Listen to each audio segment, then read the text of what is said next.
সেই কবে সবাই একসাথে বসে বাসার তৈরি খাবার খেয়েছিলাম ওটা সঠিক মনে নেই। টুকটাক যা খাওয়ার হয় তা ক্যান্টিন থেকেই কিনে খাই। বেশ কয়েকদিন যাবৎ চিন্তা করছিলাম যে একটু খিচুড়ি রান্না করে ভাবিদের জন্য নিয়ে যাব, মানে সবাই মিলে বসে খাবো আর কি। কিন্তু যেই পরিমাণ গরম পড়েছে তাতে খাওয়া তো দূরের কথা, খিচুড়ি রান্না করারও সাহস পাচ্ছি না। আজকে সকালে ঘুম থেকে ওঠার পর চিন্তা করলাম যে একটু ভিন্ন কিছু রান্না করি, কারণ সচরাচর সকালের নাস্তা হিসেবে রুটি বা ভাত রান্না করা হয়।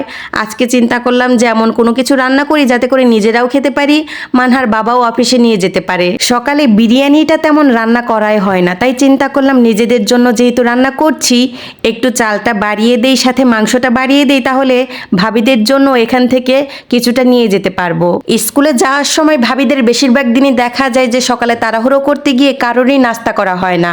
আমারও ঠিক একই অবস্থা হয়। মানহা পাখি টিফিনে বিরিয়ানি পেলে খুব খুশি হবে। বিরিয়ানিটা সে মোটামুটি ভালোই খেতে পারে, ভাত সবজি তো মুখেই দিবে না।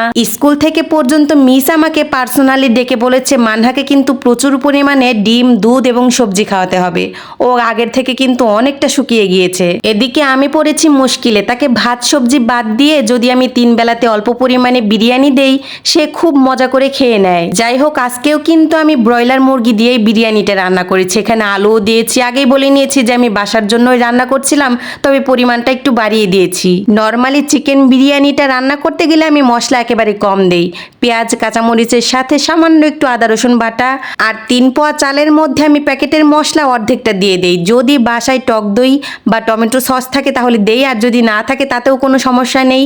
মা যেহেতু বাসায় আছে, মা যদি আবার সকালবেলা বিরিয়ানি না খেতে পছন্দ করে, তাই চিন্তা করলাম মায়ের জন্য বেগুন আর পটল ভেজে নেই। এমনিতে আমি বিরিয়ানিতে তেল কমই দিয়েছি, তার উপরে মুরগির মাংস দিয়ে রান্না করেছি তো মা খেতে পারবে। তবুও যদি না খেতে চায়, দ্বিধা করে, এর জন্য আলাদা করে এগুলো তৈরি করলাম, সাথে ভাতও রান্না করেছি। এর সাথে একটু ডাল হলে ভালো হতো, তবে মায়ের যেহেতু ডাল খাওয়া নিষেধ তাই আর ডাল রান্না করলাম না।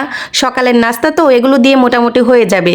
দুপুরে এসে তো আমি মাছ বা অন্যান্য কিছু রান্না করবই। ডিম ভাজা, পটল ভাজা, বেগুন ভাজা দিয়ে ভাত, সাথে বিরিয়ানি তো আছেই। মা যেটা পছন্দ করে সেটা খেয়ে নিবে। আমার এই আড্ডার ভাবিদের জন্য কিন্তু স্পেশাল ভাবে আবার কোনো কিছু রান্না করতে হয় না। আমি যা আনি তাতেই ওনারা খুশি হন। সবচেয়ে বেশি খুশি হন যখন কিনা আমি খুদের ভাত সাথে ভর্তা আনি। তবে এই গরমে খুদের ভাত ভর্তা খেতে মোটেও ভালো লাগবে না। একটু বৃষ্টি নামুক, একটু পরিবেশটা ঠান্ডা হোক, তখন না হয় বেশি করে একটু কয়েক রকমের ভর্তা সাথে খুদের ভাত নিয়ে আসবো। ক্যান্টিন থেকে ছোট প্লেটগুলো নিয়ে এসেছি, তবে আজকে আমার আফসোস একটাই, আজকে বিরিয়ানি এনেছি ঠিকই, তবে বাসায় লেবু ছিল না। লেবু ছাড়া কি আর বিরিয়ানি খাওয়া যায়? পোলাও হোক বা বিরিয়ানি, আমি 1 পিস লেবু হলে একটু শান্তি মতো খেতে পারি। শীতের দিনে খাওয়া দাওয়া প্লাস গল্প করে মজা পাওয়া যায়, কিন্তু এই গরমের মধ্যে গল্প যতই করি না কেন সময়টা পার হতেই চায় না। তবে আজকে অনেক দিন পর সবাই মিলে যে একসাথে বসে একটু খেয়েছি, এটাই কিন্তু অনেক বেশি আনন্দ লাগছে। বাচ্চাদেরকে খুব বেশি মিস করতেছি, ওদের ছুটি হতে আরো একটু সময় লাগবে। ওই যে আমাদের ছানাপোনাদের ছুটি হয়ে গিয়েছে, সবাই বেরিয়ে পড়েছে। সব মিলিয়ে আলহামদুলিল্লাহ আজকের দিনটা অনেক ভালো কেটেছে।